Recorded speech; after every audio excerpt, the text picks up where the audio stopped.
Hello, NOAA. This is Donna Appell from NOAA Uncentral, and we are presenting to you today the latest albinism research panel. This is an amazing opportunity to listen to our scientists about the work that they're doing for our community. We are blessed to have them. I have a bit of housekeeping things that I'd like to discuss. One of them is that please write your questions during their talk in the chat function on the right-hand side of the screen. Those questions will be grouped and looked at and will be used live during the Ask the Doctor sessions that will occur later today. So at 10:30 to 11 Pacific, 1:30 to 2:30 Eastern, Ask the Doctors for Persons with Albinism live, and then Ask the Doctors for Parents and Families will happen at 11:30 to 12:30 Pacific, 2:30 to 3:30 Eastern. We will use the questions that were delivered to us by the chat function by you guys when you're listening to these talks. Put your questions in the chat function, and those are the questions that we will use during our live presentation in Ask the Doctors. So I'd like to start by introducing our panelists. And our lovely, wonderful Dr. Brilliant is first up, and he was the senior research scientist with over 35 years of experience in genetic research with a specialty in albinism and complex trait genetics. His team was responsible for discovering the OCA2, OCA4, and HPS1 genes. He held the James Weber Endowed Chair at the Marshfield Clinic, where he directed the Center for Human Genetics, the Center for Precision Medicine Research, and Personalized Medicine Research Project at the Wisconsin Genome Initiative. He was the principal investigator for All of Us, Wisconsin. That's a large NIH program on precision medicine. Dr. Brilliant has worked to advance personalized medicine and improve patient care, focusing on eye diseases. That's not a pun, focusing on eye diseases, but he focuses on eye diseases. Over the past several years, he has worked with Dr. Brian Brooks at the NIH and Dr. Gail Summers at the University of Minnesota to develop potential drug therapies to improve vision in people with albinism. His past research on therapies for albinism has also helped people with other eye disorders, such as macular degeneration, and has laid the foundation for future research. Dr. Brilliant has recently retired, but we are grateful he has not retired from us, nor will we ever let you retire, Dr. Brilliant. You can't go anywhere. He is on this panel to start the session by talking about what we know about albinism and what we do not know about albinism. Next up is Dr. Adams. He is a pediatrician and medical geneticist and a senior clinician at the National Human Genome Research Institute in the lab of Dr. William Gall. He received his MD, PhD in molecular biotechnology from the University of Washington in Seattle. Dr. Adams's interest in albinism was inspired by Dr. Gall's work on several medical conditions that included hypopigmentation, like HPS. Dr. Adams was a gift to NOAA when he started the Ocular Cutaneous Albinism Natural History Study at the National Institutes of Health in 2008. His current work focuses on the albinism genetics and the use of cell biologic techniques to study both human pigmentation and develop new therapies for OCA. Dr. Adams's other clinical research focuses on the application of large-scale genomic analysis techniques in the diagnosis of rare and undiagnosed diseases. In searching for his work online and looking around, I was absolutely amazed and struck by the amount of publications that he has done, and we are very grateful for his expertise. Next, we have Dr. Brian Brooks. Dr. Brooks received his MD, PhD degrees in the University of Pennsylvania and completed his ophthalmology and pediatric ophthalmology training at the University of Michigan. He's board certified in ophthalmology and clinical genetics and studies the genetics of developmental eye disease, particularly those of children, such as albinism. He currently serves as the clinical director and the chief of the Ophthalmic Genetics and Visual Function branch of the National Eye Institute. He has won several awards, including the Presidential Early Career Award for Science and Engineering, which was the nation's highest award for young investigators, and the Carl Cameras Translational Medicine Award, and recently inducted into the American Society for Clinical Investigations. Last but totally not least is Dr. Carroll. And Dr. Carroll is the Richard Schultz, MD, Ruth Works Professor of Ophthalmology and Professor of Biophysics, Biomedical Engineering, and Cell Biology, Neurobiology, and Anatomy at the Medical College of Wisconsin. Dr. Carroll directs the Advanced Ocular Imaging Program, which utilizes a variety of retinal imaging tools to study the structure and function of the living human retina. The group has worked to develop image analysis approaches to increase the scientific and clinical utility of these imaging devices and has pioneered the dissemination of this technology to research groups around the world.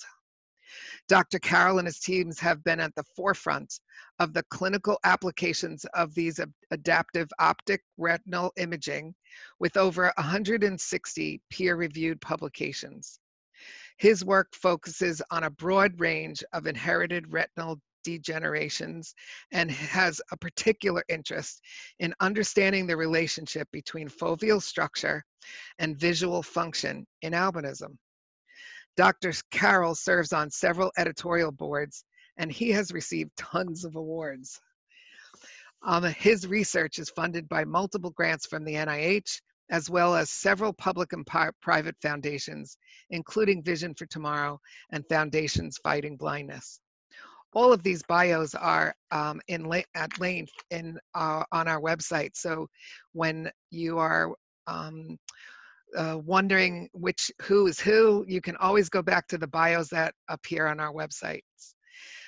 So without further ado, please remember during their presentation to put your questions in chat. This is a great opportunity to remember your questions at the time that they're saying it and get it right in there to us. And we will be looking at them and watching for them. So please, without further ado, take it away, docs. Hello, everyone. It's Murray Brilliant. I'm coming to you from my living room in Tucson, Arizona. Recently retired, but I'm still very much involved in what goes on in the albinism world, as I have been over the past 35 years. And so today I thought we'd begin this session with sort of what we know and what we don't know about albinism. So before we really get into it, what we know is a collective of many, many research projects. And I'd like to thank the people who got me started in the field of albinism, Dr. King, Dr. Whitcop, and Dr. Summers, to name a few. And also, I've been interacting with most of the members of this panel.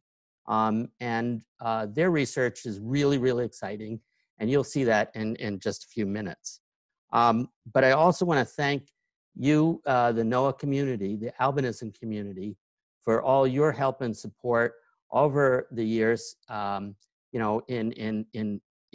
advancing the research on albinism. So it's really your credit that we've come this far. And as you'll see, there's a whole lot of things we still don't know. And so research is really important. So I'll tell you the things we know and the things we don't know. So we know the genes responsible for albinism. The human genome has been sequenced.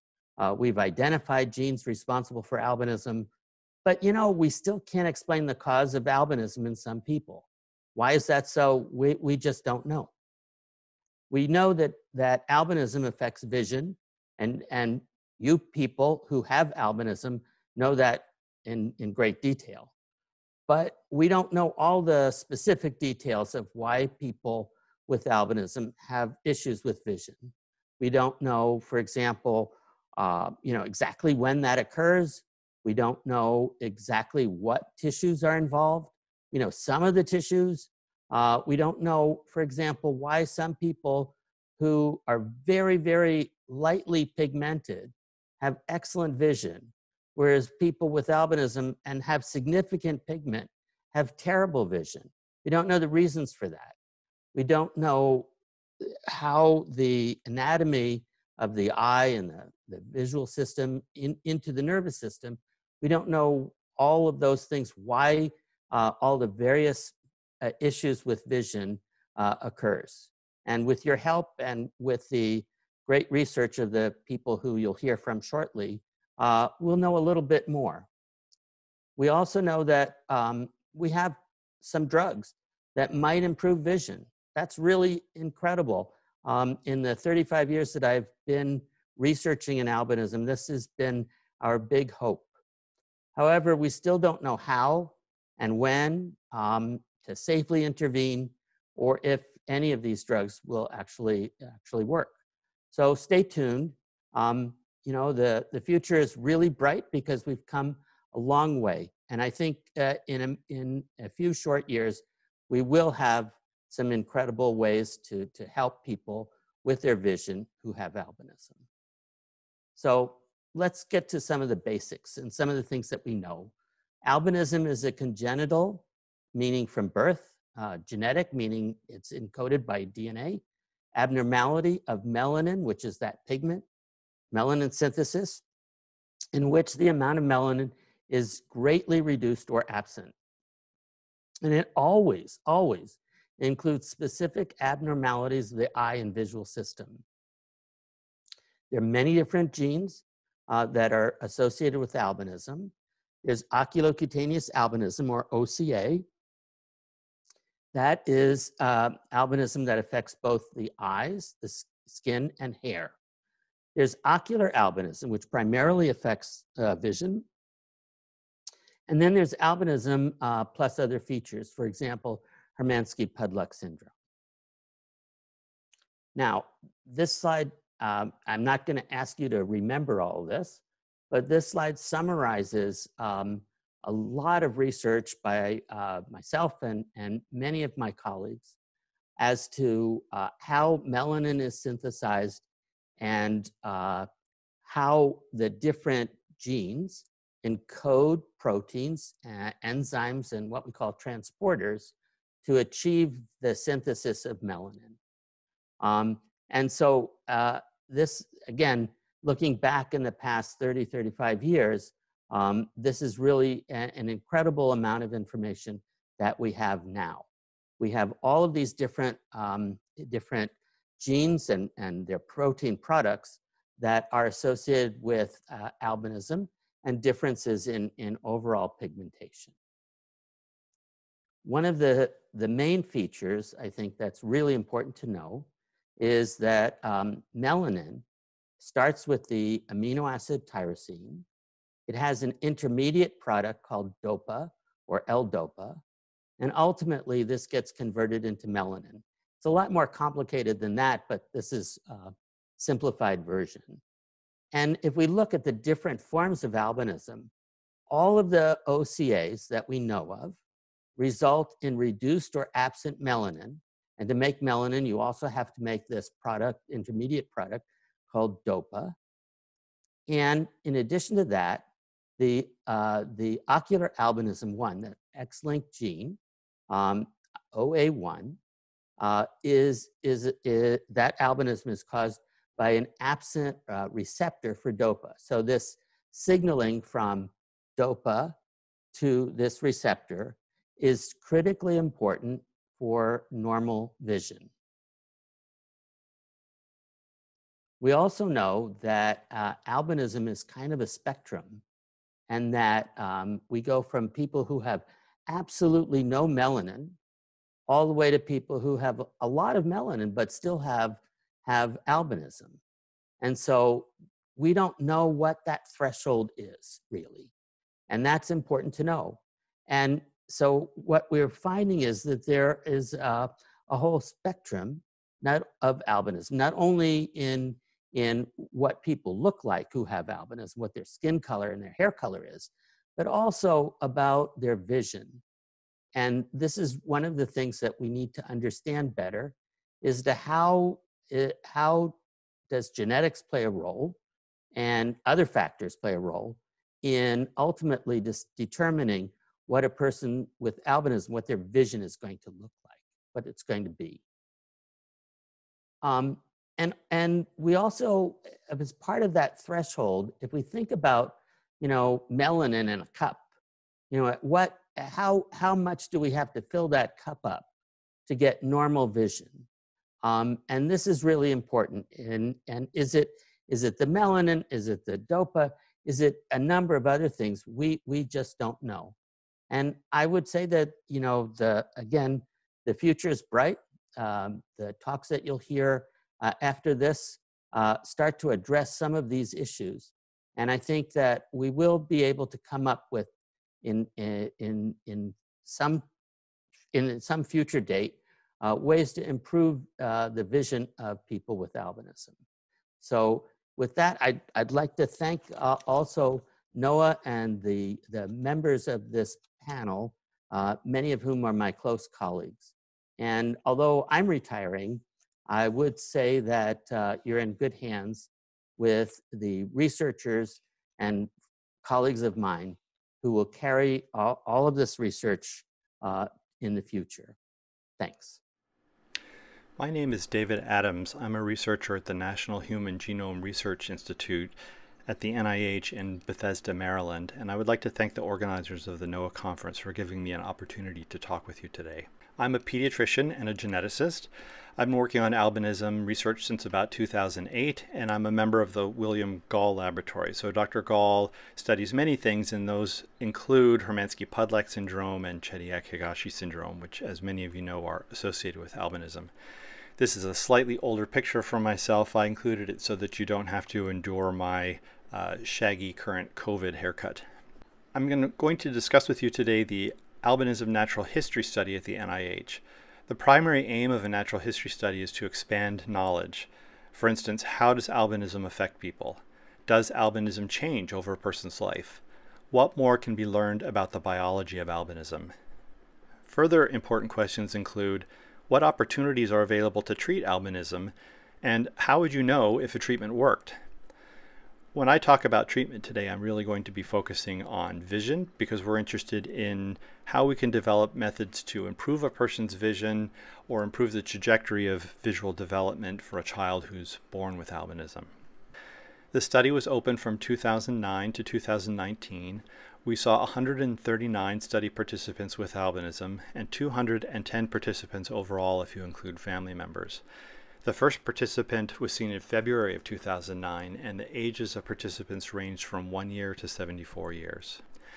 Participants in the study traveled to the NIH campus. They were interviewed to review health and experience with albinism. We did an in-depth visual assessment. We did blood work, a skin biopsy. There was occupational and visual therapy assessments, and some participants had hearing tests and other studies as well. Currently, the study has transitioned to a data analysis mode, so there's no new evaluations. We are reviewing the information and data that we gathered during the study. We are following up on research leads arising from the study. We're working with collaborators to support new avenues of study, and we're considering a future study to ask new questions, and I'll talk more about that as we go forward. I'm going to give 3 examples of our ongoing work. The first concerns the question about whether vitamin D is lower for people with albinism than in people without albinism. The second is, how do we measure changes in vision and pigmentation for a person with albinism? And thirdly, why can't we find the causative genetic changes for some individuals with albinism?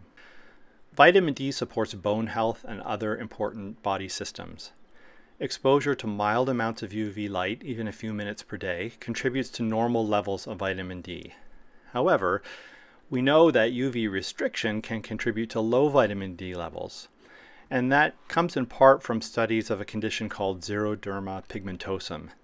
Xeroderma pigmentosum is a condition where people have an increased incidence of UV-associated cancers, and so are very protective with regard to UV light exposure.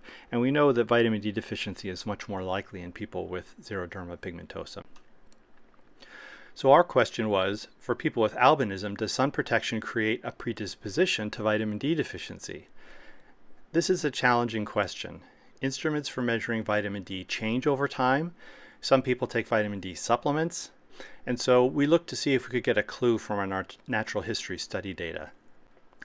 This is kind of a busy graph, and I apologize if some parts of it are difficult to see. In the middle of the graph, each dot represents a measurement of vitamin D in one of our natural history study participants. Along the left-hand side, or the y-axis, is the vitamin D level, and along the bottom, or the x-axis, is the age of the participant. So you can see that there are dots all over the place, especially for individuals who are less than 20 years of age. Some are in deficiency states, and some have adequate levels of vitamin D. The range 30 to 40 represents the bottom and upper limit of what people believe is the normal level of vitamin D. Once you look at the part of the graph that includes people who are over 20 years old, you see that many of the dots are below the normal range, indicating that those folks could potentially have vitamin D deficiency. So what preliminary conclusions can we get from that data? The first is that we need to complete work with a clinical laboratory to make corrections for measurements at different times, and that's ongoing. There may be too few points for statistical certainty, and we may need a follow-up study. However, a preliminary inspection suggests that at least adults with albinism should consider monitoring their vitamin D levels with their medical providers and taking supplementation if they're deficient. The second topic I'd like to discuss is measuring changes in albinism. So why is this important? Well, consider the evidence you would need to say that a therapy worked. You could have a good idea about what happens over time, and you could prove that a person with treatment ends up in a better situation than one without treatment. Alternately, you could measure an important aspect of the medical condition and show that it improves with treatment, for instance, pigmentation or vision. This is an image you may have seen before and was developed in collaboration with Brian Brooks, who you're also hearing from during this conference. In the upper left-hand corner is an iris transillumination image from a person with albinism, a more severe example, and in the lower right-hand corner is an image from someone with typical pigmentation. The way this examination works, as you probably know if you've had it before, is that light is shone into the back of the eye.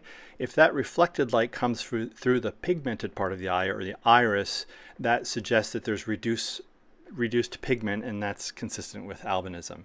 So a question is, if we give a treatment, could we take somebody with an eye that was more similar to the one in the upper left and move it towards the lower right?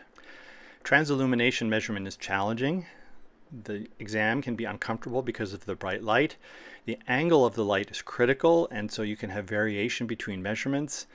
And this may be able to be standardized, but it will require more work. Other options that have been discussed are visual acuity, or skin pigmentation, or even a yet undiscovered method. This is a critical area for future work because it supports any treatment studies that we may do in the future. For my third example, I'd like to talk about albinism genetics. Not everyone who has albinism has changes in the albinism genes, at least that we can find. So why is this? Well, there may be genes we haven't discovered yet. There may be types of changes to genes that we don't detect adequately given our current technology, or there might be combinations of genes in play. This is important because understanding the genetics helps us to guide thinking about treatments. Just as an example, in our natural history study, only about 68% of our cohort has a complete diagnosis. So for 32%, we do not have genetic changes to explain why the person has albinism. Our current work at the NIH is very active in this area. We've been fortunate enough to receive a donation of approximately 1,500 de-identified DNA samples from a previous study by Dr. Richard King and Dr. Bill Oding. We are collaborating with Dr. Bill Pavin and Dr. Stacy Loftus in the intramural program to study these samples, and work in our lab is being done by a student, Linnea Lund. We're sequencing all of the known and many potential new genes that could be associated with albinism. And we're using new technologies, including sequencing of the entire genome, to discover new types of genetic changes. So what's next? We are going to continue our current work and publish the results. We would like to develop clinical guidelines for diagnosis and management of albinism. We'd like to think about what is needed for follow-up studies, in particular a natural history study focused on methods to tell if a therapy is working. We are also going to continue our collaborations with researchers who are looking into the cellular processes that regulate pigmentation. I'd like to thank you for your time today. I'd especially like to thank Dr. William Gall for keeping our laboratory running, Linnea Lund, Brad Power, Joy Bryant, and many other current people in the Gall laboratory who have contributed to this study. I'd also like to thank our wonderful collaborator Brian Brooks and Stacy Loftus and William Oding, who are working on our current studies. I should add Bill Pavin to this list as well, who runs the lab that Stacy is in. Again, thank you for your time. I hope you have a good conference and that you stay safe and healthy during these difficult times. Good morning, everyone. My name is Brian Brooks, and I'm a researcher at the National Eye Institute who's interested in vision problems in people with albinism, with hopes of coming up with some potential treatments. I'm sorry that we can't be together in person this year, and I hope that all of you and your families are healthy and safe. Today, I thought I would share with you some work in from my basic science laboratory. So as Dr. Brilliant likely already mentioned, albinism is not really one condition. Rather, it has multiple genetic causes. For the purposes of my talk, though, we'll focus on two of the most common causes, namely OCA1 and OCA2. OCA1 is caused by mutations in the tyrosinase gene, and it is the most common cause of albinism in North America. Remember that tyrosinase is an enzyme that starts out the biochemical pathway that makes melanin in our bodies. By contrast, OCA2 is caused by mutations in the P gene, which functions as an ion channel in melanosomes, which is the subcellular compartment where melanin is made and stored within cells. It is a close second in terms of causes of albinism in North America, and is the most common form of albinism in sub-Saharan Africa. So I don't need to tell anyone in the audience that vision is a significant challenge for many people with albinism. These causes are developmental. They're present at birth and not degenerative, meaning that by and large, they're not going to get worse with age. There's not likely one single cause for the vision loss in albinism. Rather, it's probably due to a combination of things. There are differences in how the nerve cells exiting from the eye in the optic nerve find the right connections in the brain.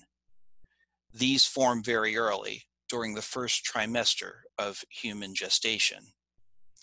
There is also underdevelopment or hypoplasia of a very specialized area of the retina called the fovea that normally gives us our 20/20 vision.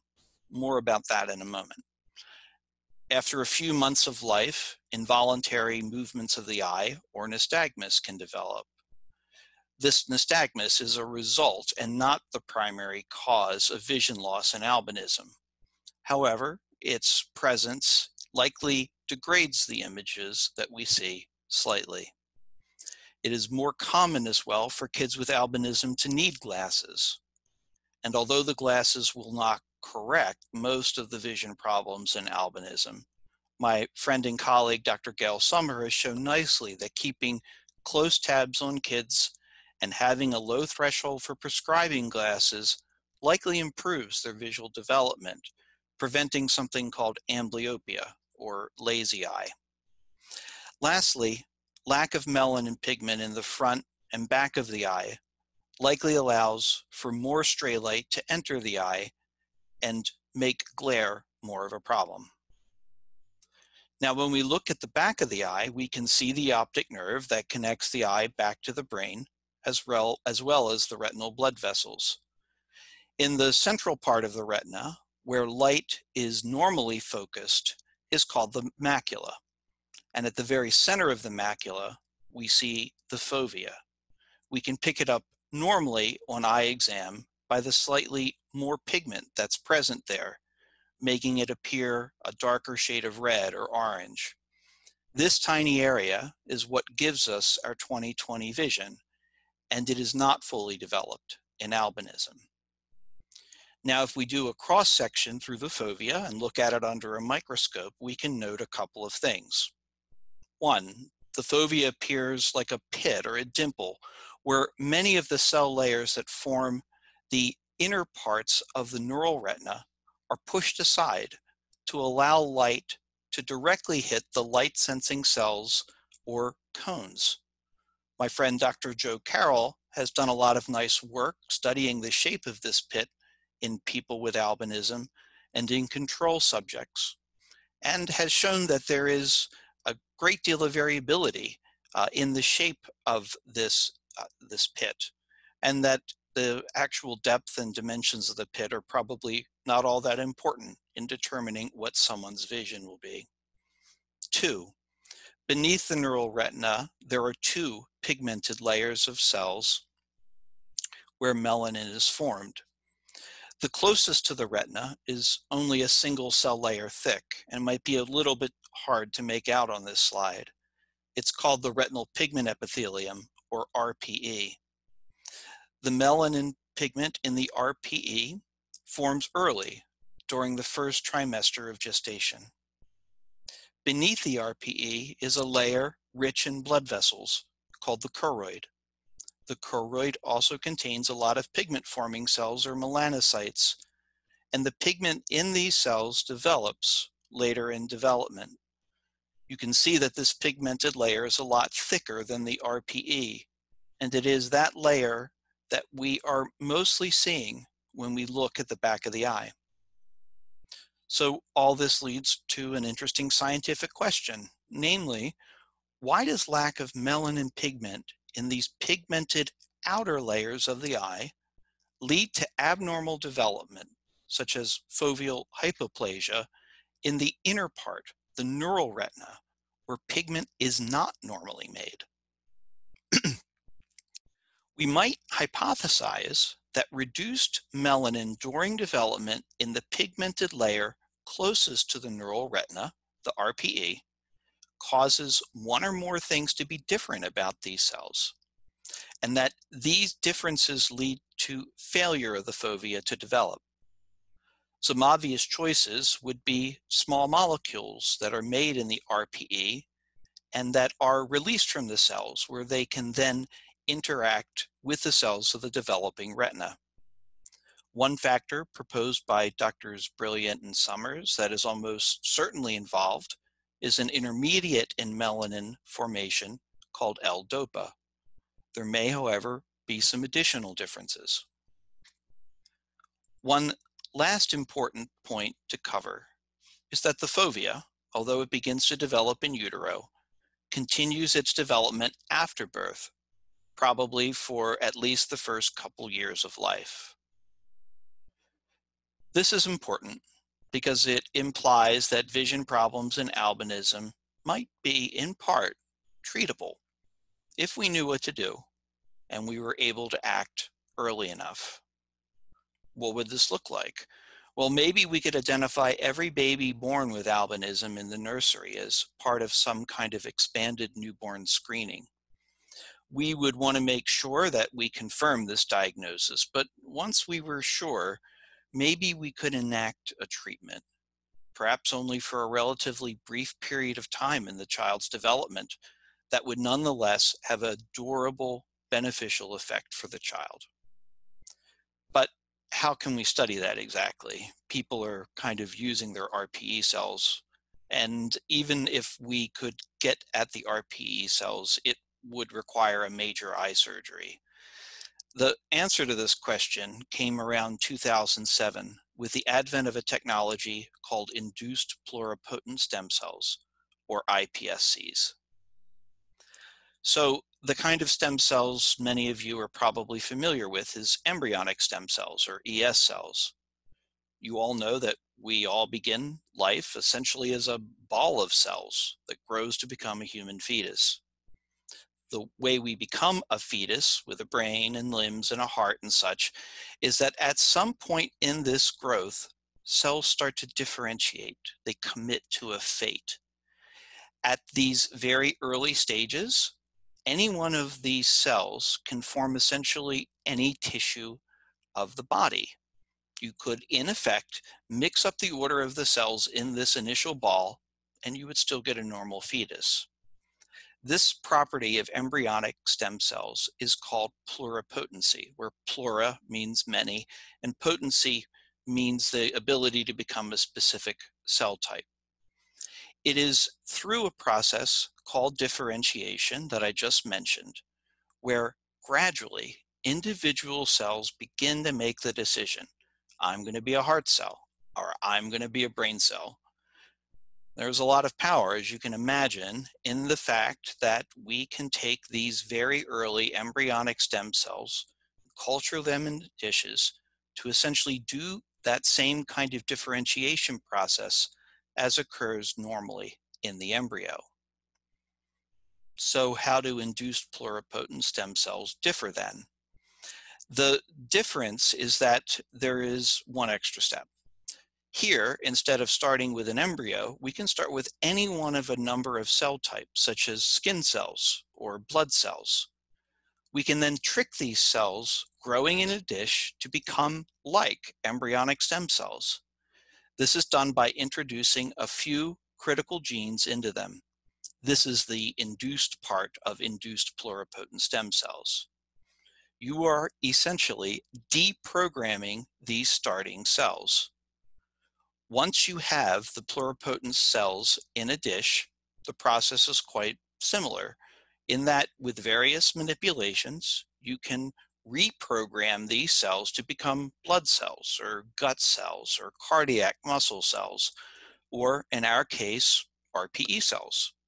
Suddenly, getting hold of RPE cells from people with albinism versus controls becomes a whole lot easier.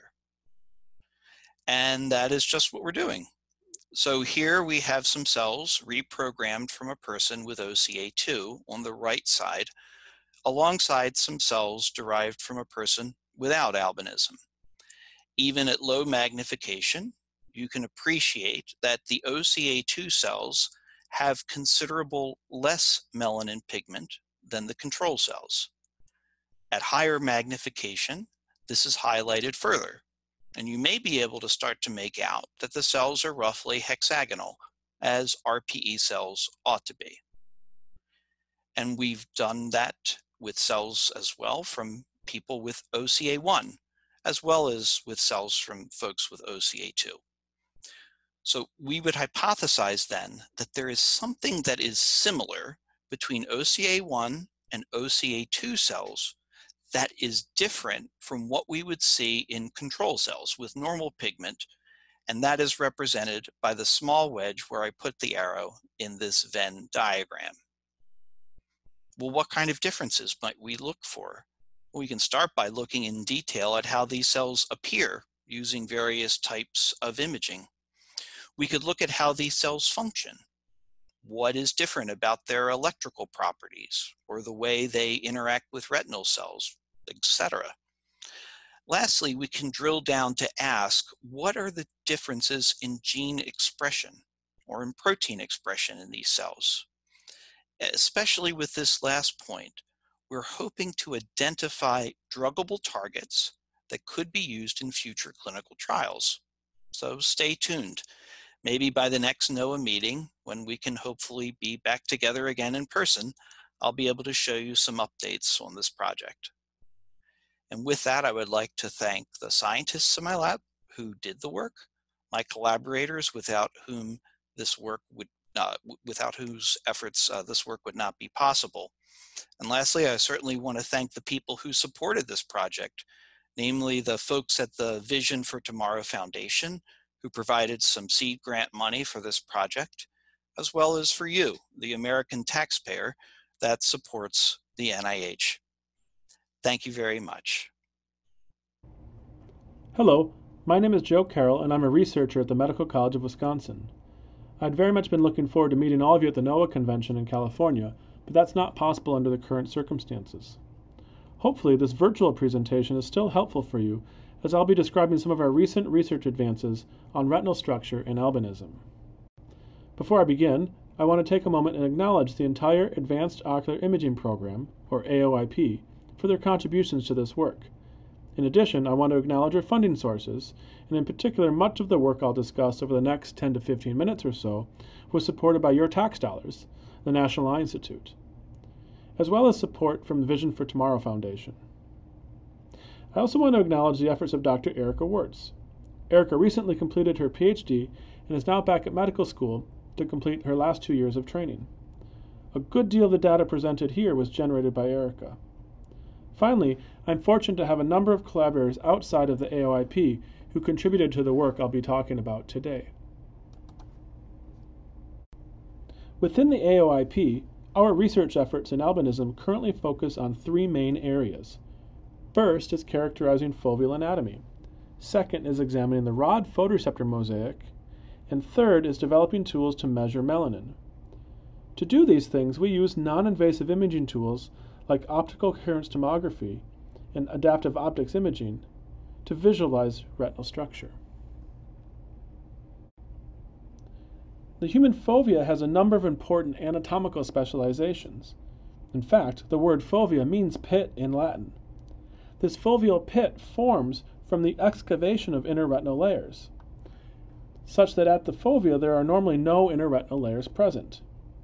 And this is the depression in the image on the top left, which is a microscopic image of a human retina. In addition, there are no retinal blood vessels present at the fovea, and this can be seen in the image on the right. This region in the middle of the image that lacks blood vessels is called the foveal avascular zone. Now this provides an unobstructed path for light to reach the photoreceptor layers of the retina, which are responsible for initiating the process of seeing.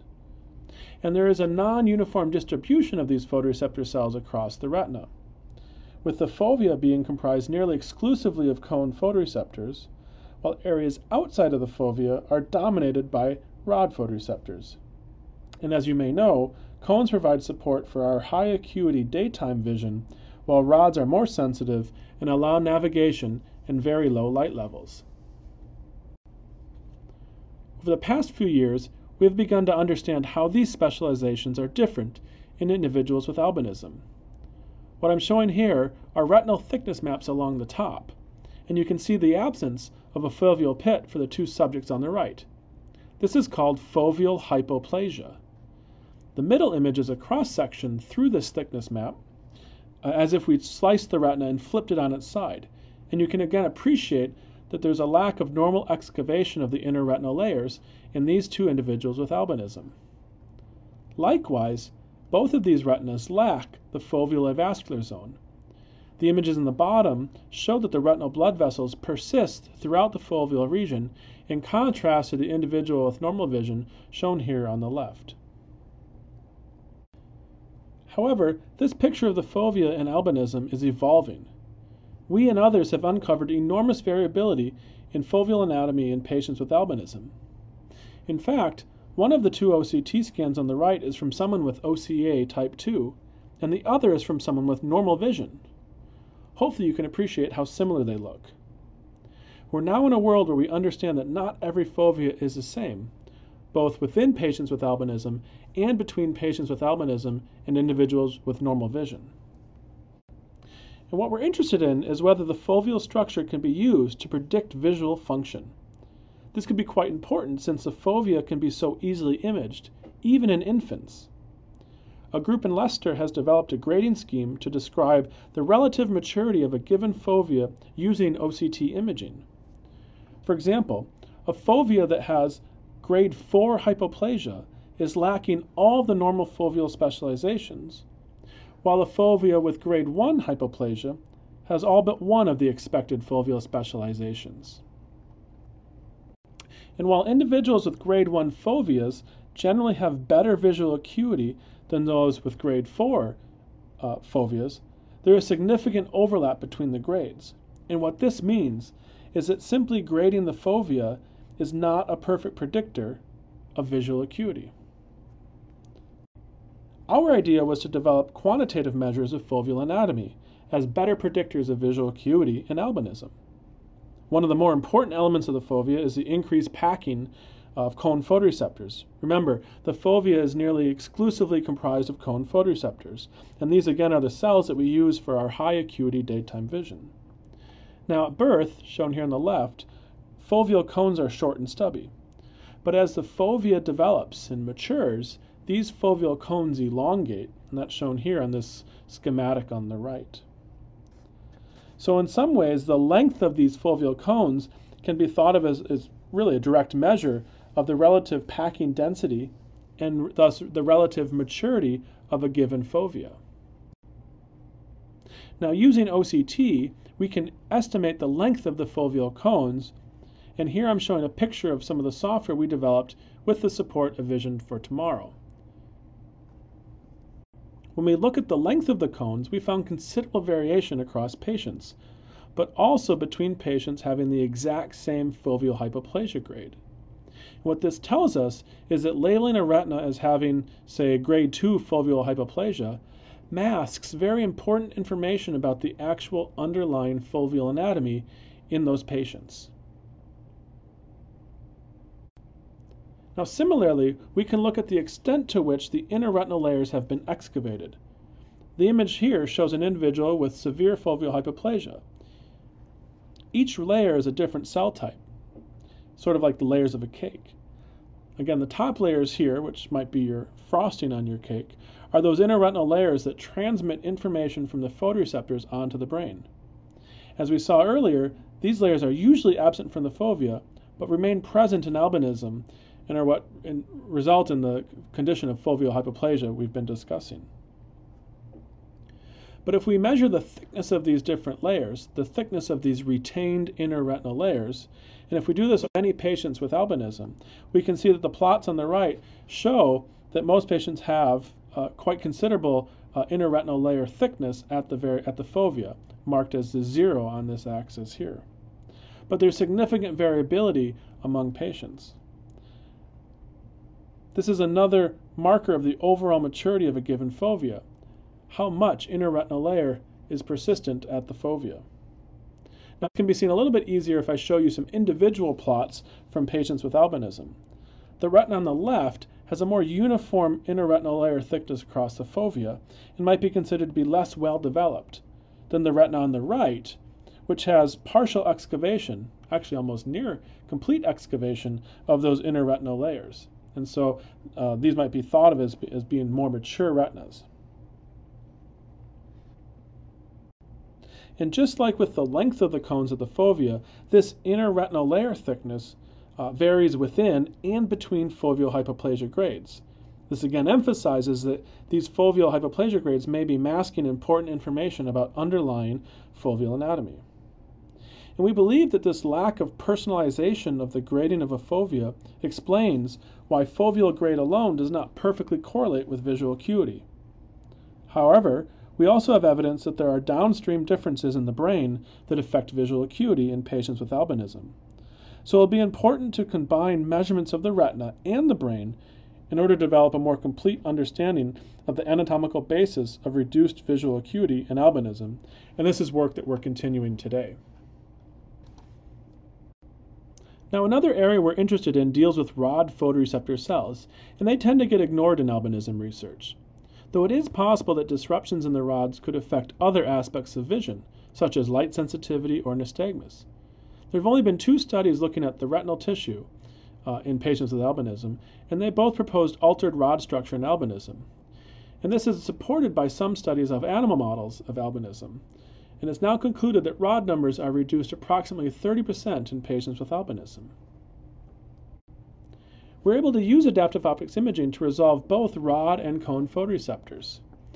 In these images, on the top, the cones are the larger cells. In fact, we have an arrow pointing to one of them.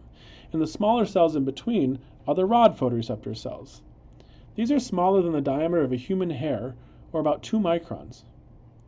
And what we have found so far is that the rod cells actually look fairly normal in albinism. This is very preliminary data, and we hope to recruit more individuals for imaging over the next year or so to explore the rod photoreceptor mosaic in albinism. Now, the final topic I want to touch on is melanin. We know that there is a large degree of variability in the degree of melanin disruption in albinism, and we can see this in a variety of retinal images. Here you can see on the right this light and dark pattern in our adaptive optics images of the photoreceptor mosaic, or on the left, this more granular appearance of the fundus image from a patient with OCA 1B. Likewise, we can see alternating patterns of light and dark regions using fundus autofluorescence in this female carrier of ocular albinism. And these result from patches of X inactivation present in her retina.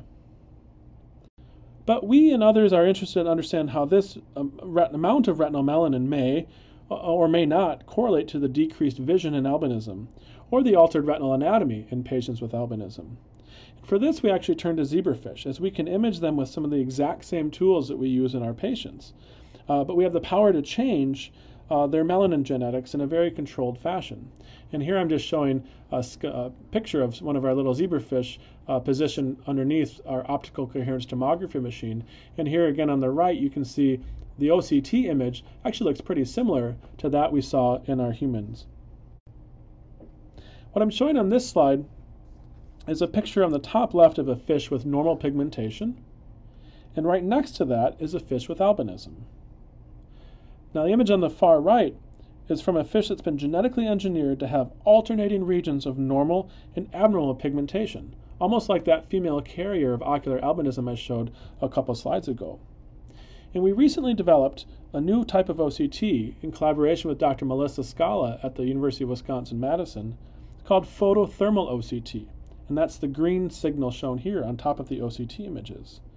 This allows us not just to detect the pattern of pigmentation, but to quantify the amount of melanin. This is because when melanin absorbs light, it heats up ever so slightly, and it's thus possible for us to detect these small temperature changes. So to conclude, the current grading schemes of foveal hypoplasia are subjective. As I showed you today, there is significant overlap in foveal specialization between grades, such as outer segment lengthening and inner retinal layer excavation. And using some of the imaging tools in our lab, it's possible to quantify these aspects of foveal specialization. And this could allow for more automated and accurate grading of patients, which we believe could be valuable for prognosis as well as monitoring changes over time. We've also found in our preliminary data that patients with albinism appear to have normal rod numbers. This is in contrast to the current literature, although we recognize that more work is needed on this topic. And finally, direct measures of retinal melanin may be helpful in furthering our understanding of the genotype-phenotype relationship in albinism, and thus continued efforts to develop new imaging technologies are critical, and that's something we're working on in our lab. With that, I'd like to thank you for your attention, and I'd be very happy to answer any questions you have about our research, so please feel free to contact me using the email address listed on this slide or direct message me on Twitter at @AOIPLab. Hello, it's Donna Appell again, and I am going to finish this panel by giving a little bit of a frequently asked question discussion about Hermansky-Pudlak syndrome. So I want to thank Mike and Noah. Thank you all for supporting the HPS community. We are very, very grateful to have you as friends and colleagues. So one of the objectives for this little discussion is just to learn a little bit about Hermansky-Pudlak syndrome, learn why you should get tested, and just to understand the contribution that patients make on science.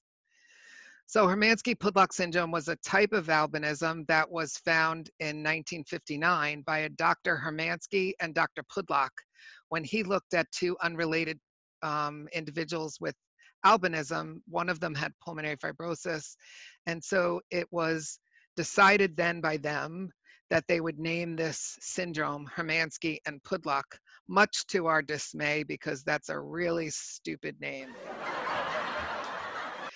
But we have multiple genes now. We have actually, as of last month, we have up to HPS 11.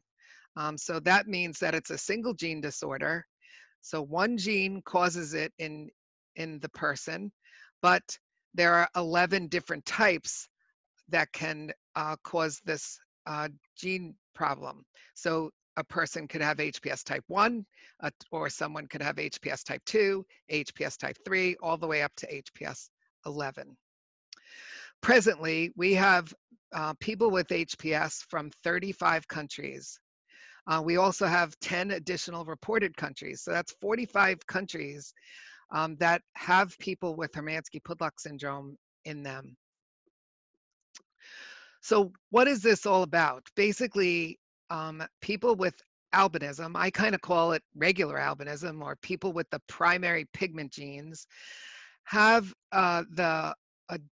deficient, a decreased or absent amount of tyrosinase, which creates melena, which creates pigment. In Hermansky-Pudlak syndrome, there is plenty of tyrosinase, except that it doesn't traffic to the right place. So it's not able to get to the place to create the pigment, and that is why that HPS people have albinism. Same albinism, just for a different reason. So what is the difference with HPS? As I mentioned, the albinism and the low vision are exactly the same outcome, different reason, same outcome. But where it splits company is that it also has, that's why it's called a syndrome. A syndrome means that there are multiple things happening. So the syndrome involves a bleeding problem, and in very few, maybe 20% of people with HPS might develop an inflammatory bowel disease. And as people get older, they develop lung disease, but that's in HPS type 1, 2, and 4. And that's when they become adults, older. So who could have HPS? Well, as I mentioned before, there are 45 countries that have people with HPS, so it's every nationality. I mean, that's a lot of people, a lot of nationalities. But it is very prevalent in Puerto Rico. So sometimes we hear people talk to us about their geneticists might not want to test them because they are not of Puerto Rican descent. So a lot of the literature is about people with HPS from Puerto Rico because it has a founder's effect there, meaning that it is very prevalent in that nationality. However, it does occur in 45 other countries. So that's not a really good reason not to test. So one of the other issues is that it's hard to pick up. So we have people that are very, very fair, all the way to people that have dark hair and dark eyes. Those kids, like Jolene in this picture, actually are misdiagnosed with ocular albinism.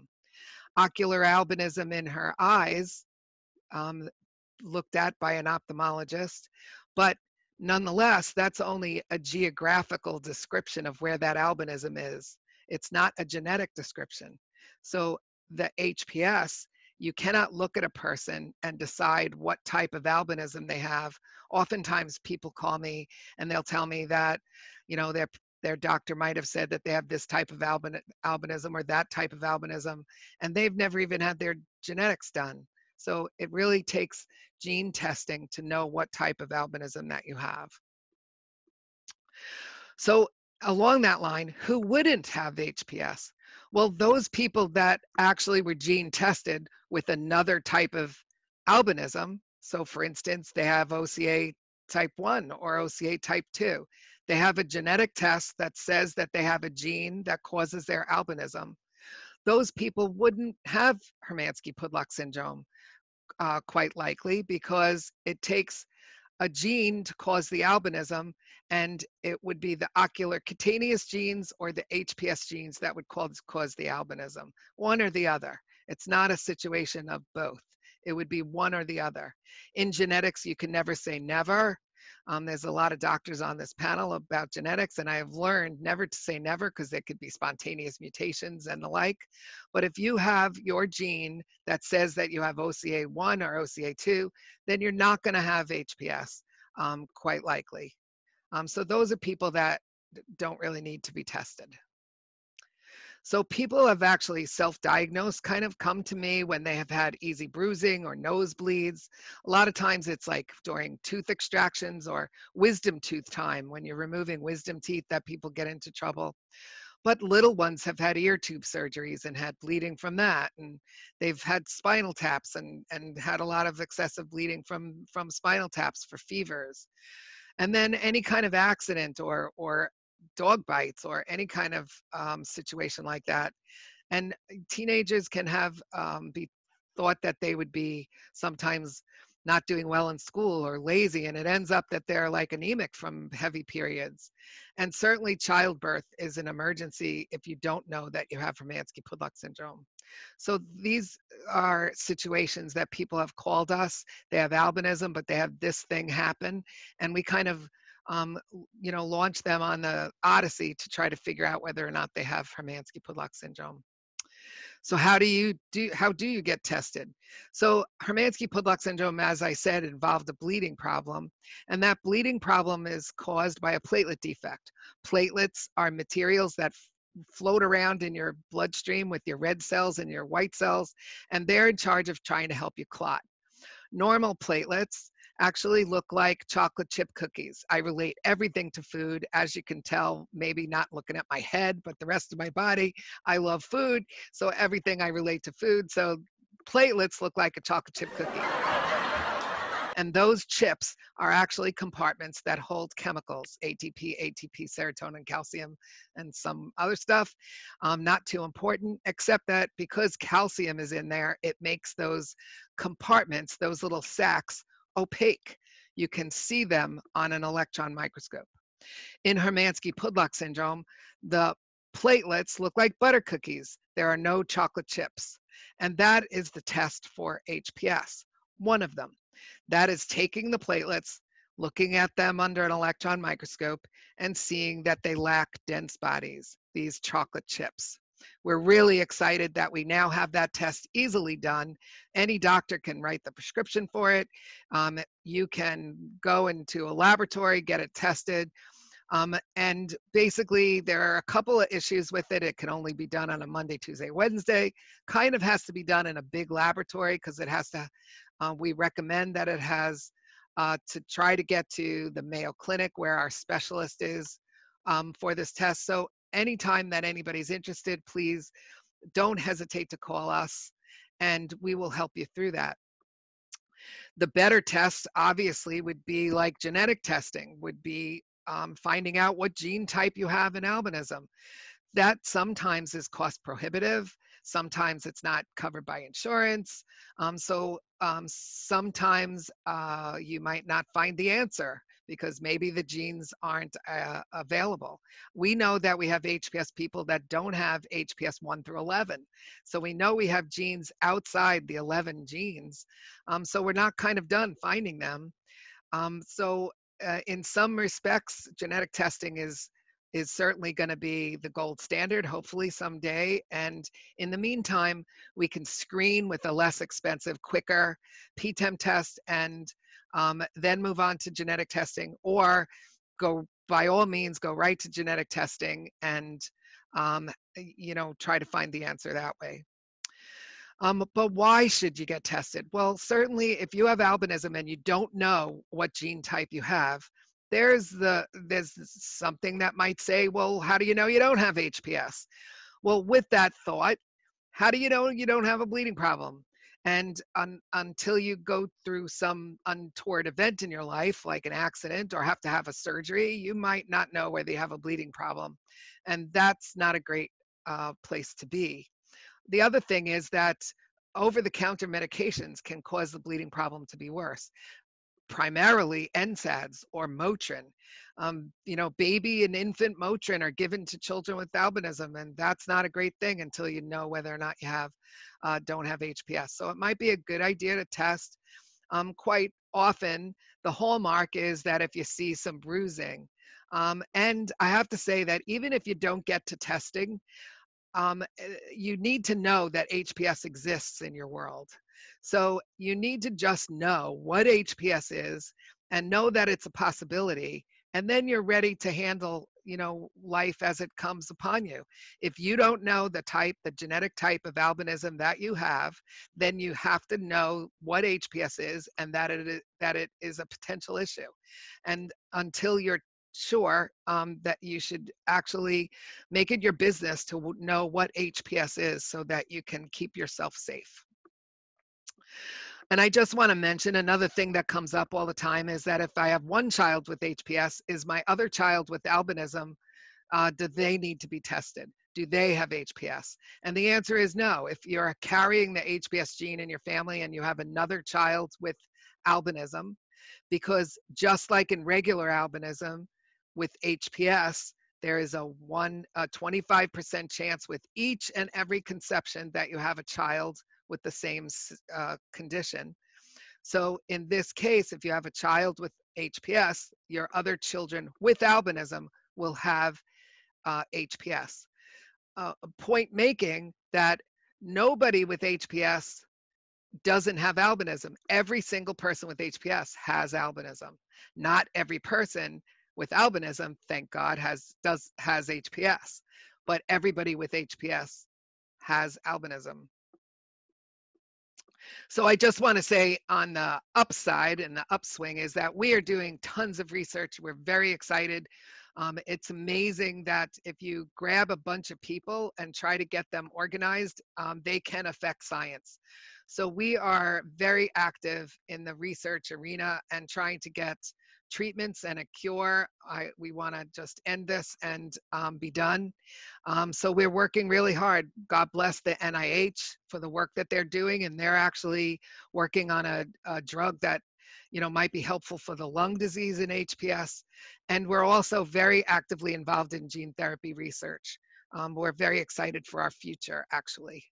And we are, often tell Mike, the HPS network operates with 2 nurses on staff, and we have, I really truly appreciate the team that works at the HPS network.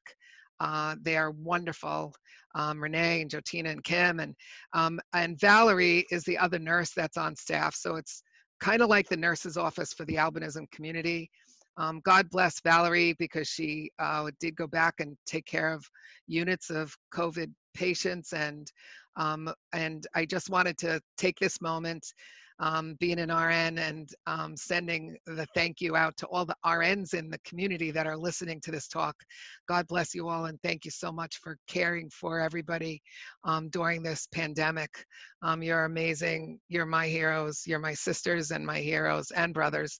But I wanted to mention that we are the nurse's office for the albinism community. So if you have any questions whatsoever about anything kind of medical-ish with albinism, we may very well not know the answer. Believe me, we don't know a lot of answers, but we can certainly try to critically think and try to help you figure anything out. So I want to just thank Dr. Gall, the NIH, and everybody that helps us work with trying to cure and try to get treatments for HPS. And I want to go back and finish this day, this session, by reminding you, please, please, please come to the Ask the Doctor sessions. They are going to be live, and the first one is for adults with albinism, and the second one is for parents and families. The journey of grandparents of children with albinism is unique, and meeting others who are on the same journey can be very difficult. Grandparent Connections provides grandparents of children with albinism a place to connect and share their experiences with one another. Through a series of teleconferences, grandparents are provided an opportunity to connect with other grandparents, as well as specialists in the field of albinism from the comfort of their own home. The teleconferences are facilitated by a licensed professional and consist of small groups of grandparents. This provides a safe and comfortable environment for you to voice concerns, ask questions, share your experiences, and hear from professional guest speakers. Join Grandparent Connections today. Visit www.albinism.org/grandparentconnections for more information.